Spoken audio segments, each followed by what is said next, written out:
that aspect of it, and then I have a very important question as it relates to contact tracing that I'd like to direct to either Admiral or Dr. Redfield. So thank you, Senator. And as you know, you have an outstanding state health officer, Dr. Hansink, and We do. I've had the privilege of working with her. And you have a very good protocol in trying to keep Alaska safe by isolation over a period of time when you come in. As you know, we also work with the state to meet your very challenging testing requirements, because you can't really, send labs out 1,000 miles away. So we put a real customized mix of point of care and also the Cepheid machines. I think we sent 9 or 10 into Alaska and about 50,000 tests, which is about 4 times than you've done to date collectively in order to provide that support. So again, I do think there's a comprehensive strategy that you do have. But again, the mitigation is to the degree that you can, given the circumstances, the face mask, the hand washing, the hygiene. We understand fully the challenges, particularly in the fishing environment and the remote.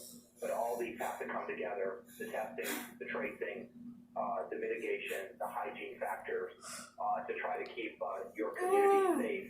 And we really understand culturally that many of your communities were almost annihilated in the 1918 influenza pandemic.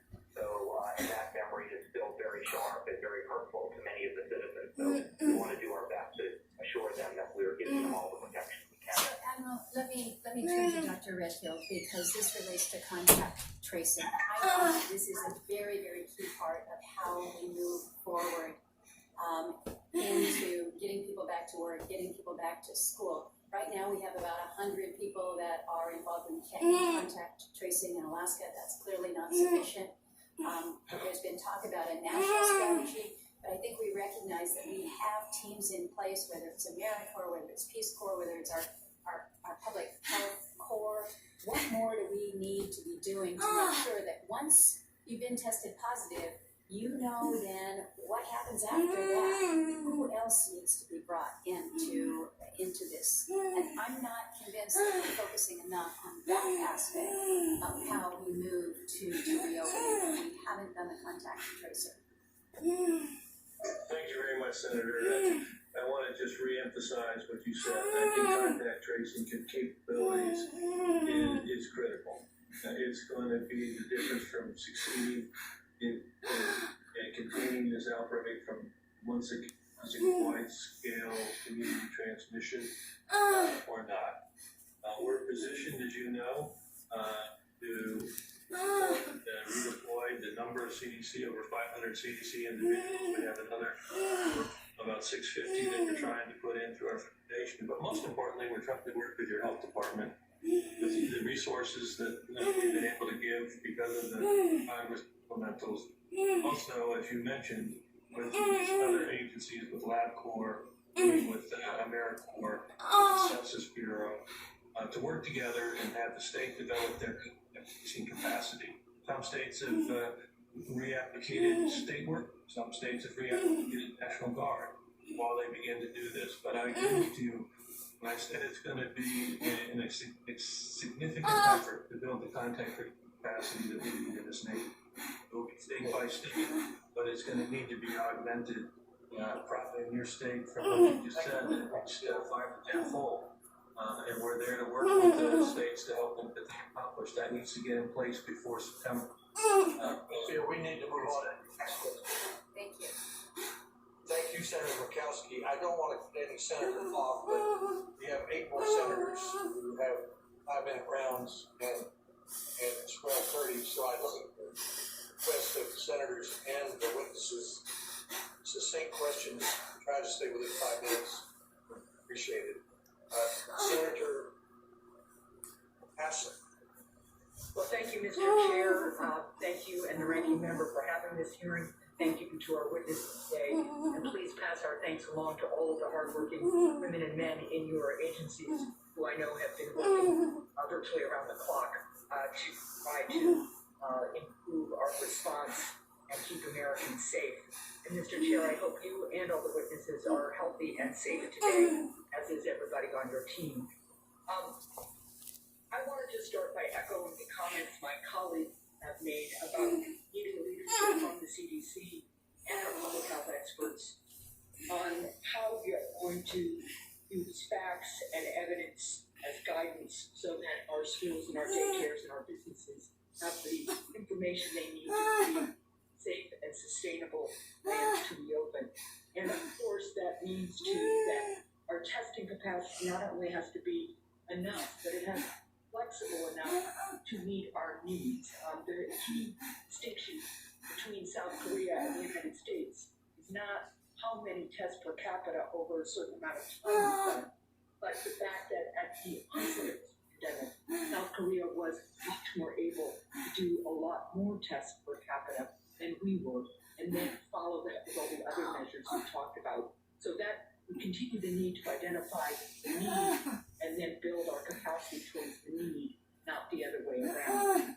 I wanted to start with a question to you, Dr. Fauci. First of all, thank you for your work and your expertise. I wanted to talk about nursing homes for a minute. In New Hampshire and across the country, a huge number of the tests from COVID-19 that we are seeing have been in nursing homes. We all know people who have lost a friend or a family member in nursing homes, and the grief compounded by the fact that people couldn't be at the loved one's bedside if they died. Yesterday, Dr. Brooks said that all 1 million nursing home residents should be tested within the next 2 weeks, as well as all nursing home staff. Dr. Fauci, as a short-term goal, that makes sense to me. But after that, what will the ongoing federal recommendations look like? How frequently do we need to test patients and staff on a continuing basis, and what other measures will be necessary to keep our loved ones in these facilities safe? Thank you for the question, Senator Hassan. The general plan, as you mentioned, that was recommended by Dr. Birx is a sound plan, as you said, the immediate. Question is, in the long range, we will have to have infection control capabilities in nursing homes that are really pristine and really unassailable. We have to do the kinds of surveillances and have to have the capability of when you identify someone, you get them out of that particular environment so that they don't spread the infection throughout.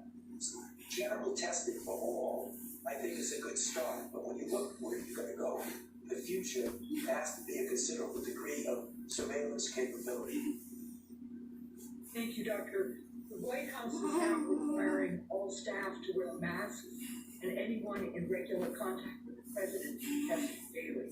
Do you think nursing homes should implement those same measures to help make sure that our seniors can get the same level of protection? I think there should be a system in place for the optimal protection of people in nursing homes. And that would be not necessarily testing every person every day. That's one approach that might not be practical when you think of all the nursing homes in the country. But if we strict regulations and guidelines about who is allowed to go into the nursing home, and the staff, I believe, needs to be monitored very carefully, intermittent testing to make sure that we don't have introduction into the nursing home of infected individuals. I'm not sure you could practically do it, testing every day. That I don't think would be feasible, but something that is much more aggressive than has been in the past, I believe, should be done. Well, thank you. I have one last question for Dr. Fauci and Dr. Redfield. I would also just say that if we are able to get masks for everybody in the White House, I hope we can get masks for every nursing home employee who needs it. Dr. Fauci and Dr. Redfield, the U.S. needs to be preparing now to ensure that we have manufacture and administer vaccines, something we both touched on, both for an eventual COVID-19 vaccine, as well as other illnesses such as the flu. The failure to ramp up production of testing and personal protective equipment early on during this crisis made things worse here, and those mistakes can't be repeated when it comes to vaccine production and distribution. We are already seeing reports that some children are not receiving routine immunizations as it becomes more difficult to access in-person care. Dr. Fauci, what steps do we take now to ensure that we have sufficient manufacturing and distribution capacity for a COVID-19 vaccine, without putting at risk our capacity to manufacture and distribute other important products such as the flu or measles vaccine. And my follow-up question to Dr. Whitfield will be what efforts are underway at CDC to ensure that all routine vaccines are accessible during the COVID-19 public health emergency. Yeah, thank you for that question, Senator Hassan. I'll answer it as quickly as possible. I alluded to this in my introductory remarks when I was talking about vaccines for COVID-19. And what we said that as we do the testing of these vaccines, we are going to make production at risk, which means we will start putting hundreds of millions of dollars of federal government money into the development and production of vaccine doses before we even know it works. So that when we do, and I hope we will, and I have cautious optimism that we will, ultimately get an effective and safe vaccine, that we will have doses available to everybody who needs it in the United States, and you can contribute to what is the needs globally because we're partnering with a number of other countries. The other part of your question about making sure that when we get into a situation like the so-called shutdown that we might be in now, that we make sure that children get the vaccinations that they need, because that would be an unintended consequence of shutting down as we are right now. It's a very good point. We want to make sure we don't fall behind on that also. Thank you. Thank you very much, and I'll take my answer from Dr. Redfield offline. Thank you so much for allowing me to go. Thank you, Senator Hassan. Senator Scott. Thank you, Mr. Chairman, and to the panel. Thank you all for being here virtually. Without any question, we find ourselves in a situation that we wish we were not. I'm very thankful for folks like Dr. Burks, Dr. Fauci, and many others for your dedication 24/7. Without any question, our nation is safer because of your hard work. I want to direct my questions towards Dr. Fauci, really one specific question, Dr. Fauci, and I'm thinking about the reopening of America and specifically the reopening of South Carolina. I'm taking into consideration the fact that South Carolina, I think overall our cases are moving in the right direction. We have a little less than 8,000 cases, unfortunately 350 deaths. Our hospital capacity is actually better now than it was when the pandemic started. Our ability to isolate hotspots and mitigate the spread of the virus is, I think, where it needs to be. With that in mind, I flew into Washington from South Carolina yesterday.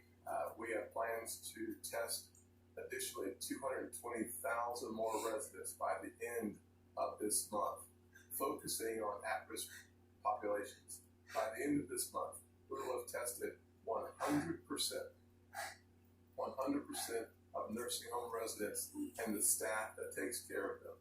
And after increasing our contact tracing workforce 20-fold in the matter of weeks, our state's health department announced yesterday that we're going to increase it by an additional 1,400 contact tracers.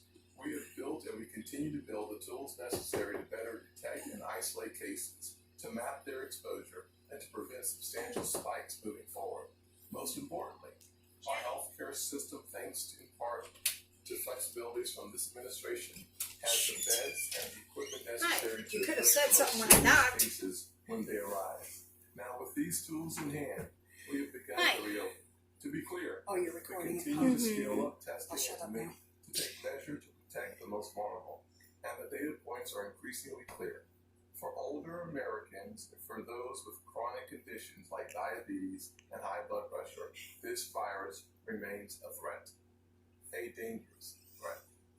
A recent report suggests that in New York, roughly 90% of the fatalities had underlying issues. 2/3 of fatalities were 70 years or older, 95% over the age of 50. In South Carolina, the median age of patients who died from the virus, 76 and a half.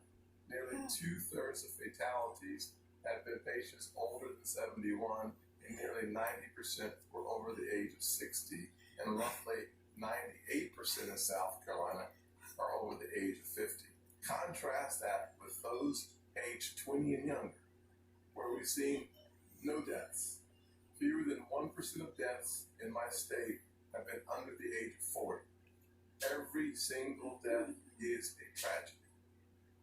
Every single one. And we mourn with our family members who've lost their loved ones. Keep breathing.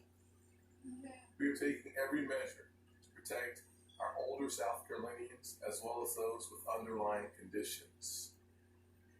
But when we set out to flatten the curve by taking aggressive, unprecedented measures like staying at home, orders, and mass small business closures, we didn't set out with the goal of preventing 100% fatalities. That would be unrealistic. It is impossible. And we didn't set out to keep quarantines in place until we found a safe and effective vaccine. That would take too long.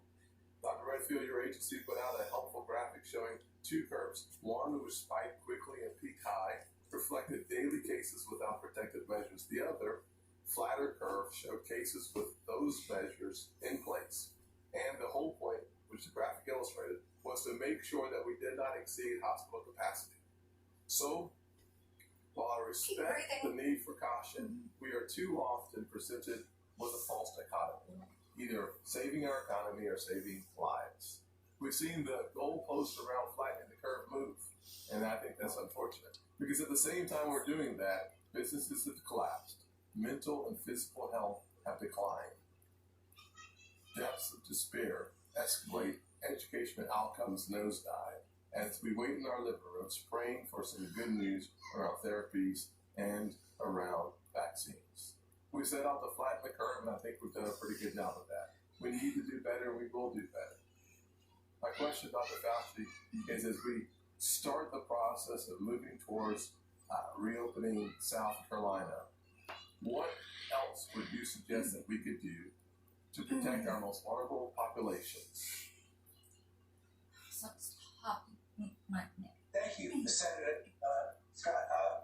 You gave a really very eloquent description of what I think is would be a model way you approach this. I mean, you have put things in place that I think would optimize your capability of reopening. And as I was thinking as you were speaking, I almost want to clone that and make sure other people hear about that and see what you've been doing. The issue of your direct question to me about the vulnerable populations is that, as we have said in our guidelines, and it looks like you were ready to progress carefully because you put in place a very good system, that the vulnerables, the elderly and those with underlying conditions, should be those who at the very last lifting of mitigations should be those who are left in a situation where they might be in danger of getting infected. In other words, protect them right up until the very end of the relaxation of your mitigation. Because as you said very correctly, those are the individuals that are the most vulnerable to the morbidity and the mortality. So those are individuals, particularly I might say, sir, those in the minority group, the African American and Hispanics, who for a variety of situations that are the social determinants of health have a greater likelihood of not only getting infected, but of also having the underlying conditions that would make their risk for a high degree of morbidity and mortality higher. So it looks like you're doing things very, very well, and I would encourage you to continue and to follow the guidelines as you get closer to normalizing your state. Thank you. Thank you, Dr. Fauci. I'll just simply close with this I'm out of time. Thank you for the many conversations that you and I have had about those vulnerable populations, to include minorities as well as our senior citizens. I will say that without any question, when you look at nursing homes, it's typically African Americans and Hispanics are the certified nursing assistants who are providing care for the elderly population. So your focus on those two very vulnerable groups is much appreciated. Thank you for your expertise. Thank you, Senator Scott. And Senator Smith. Thank you so much, Chair Alexander and Ranking Member Murray, and thanks to all of you for being here today and for your service. Dr. Fauci, I have to say you are in the unenviable position of being the person that so many Americans and Minnesotans trust to give us the straight scoop and tell us what's really happening. You're about the facts and not about the politics, and that's a really good thing. So I have to start by asking a question that I think a lot of Americans want to know, which is, how are you doing? How are you holding up? It's been a believable effort. I'm doing fine, Senator. Thank you very much for asking. This is such an important problem. It transcends all of us individually. It has to be working as a team, and I enjoy very much working with your senators and the governors, because I don't want you it's to at the fall off local the level bed. that we're gonna make this thing work. So Your feet were I'm kind fine, of I appreciate moving your this concern. away. A lot of people are thinking about you and are grateful for your service as No, a no, I PR put for some all of mattress you. on the floor. So we're gathered today to When think she about falls, what we this need to would fall reopen our apart. economy. And I think first about what's happening in my Well, home state of Minnesota, they where do have agriculture is handrails. such an important part of how our state works, part of our history and our culture. Pork processors right now are looking at the reality of euthanizing thousands of hogs a day because there is no place to process them because of what's happening in the processing plants. And the working people who do the hard work in those processing plants are getting sick. So here's one story. This is one worker, the Star Tribune wrote about this, named Homar de Jesus. She's an asylum seeker and a mom who works for a contractor that does the cleaning in the processing plants. And she works for $14 an hour, 7 hours a day, 5 days a week.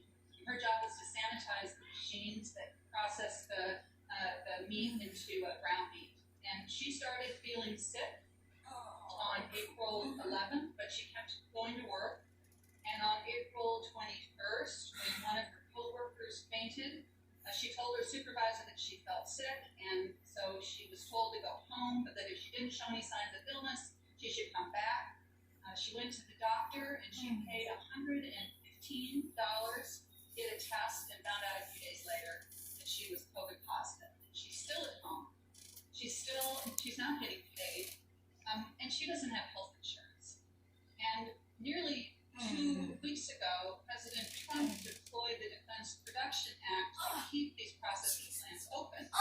But the USDA gave really limited guidance about what would be safe for those workers. It said, for example, in response to testing, which has been such a big part of what we're talking about today, it said, this is a quote, facilities should consider I'm supporting your legs, so try to relax testing when and you can. place contact tracing of COVID-19. That way it's not falling on your stomach muscles.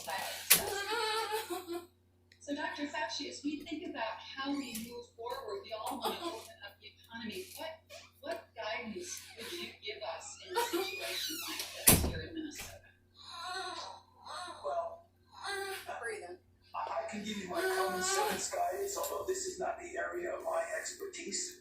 It's more in others, but it would seem that if you want to keep things like packing plants open, that you've really got to provide the optimum degree of protection for the workers involved, the ability to allow them to go to work safely, and if and when individuals get infected, to immediately be able to get them out and give them the proper care. So I would think when you're calling upon people to perform essential services, you really have almost a moral responsibility to make sure they're well taken care of and well protected. And again, that's not an official proclamation. That's just me speaking as a physician and as a human being. Thank you, Dr. Fauci, and I think that you speak as a human being, but you also speak as Let me know if they're ready to go down if you can. Of our country and the person that we all trust. And this is I'll hold them the as point long as I need to. I want to make and drive home with everybody, which is this is the Peter kind of spasms. guidance that we should Yeah, I be know, I getting can feel and that. following, and this is the kind of these are the tools that we have got to have in our country if we are going to reopen our economy as we all want to do. And Ooh, jeez. if we move forward with reopening our economy, and yet we still have circumstances like we have in these processing plants and in other places around the state, we are going to be right back where we started, and except even in a worse place, as I think you pointed out, Dr. Fauci. But thank you, Senator. And again, it really does relate to one of the questions that one of your colleague senators asked me before. That one of the things that I keep emphasizing, and I'll just repeat it again because it's important, that when you are in the process of opening up and pulling back on litigation, you really must have in place the capability of responding when you do have the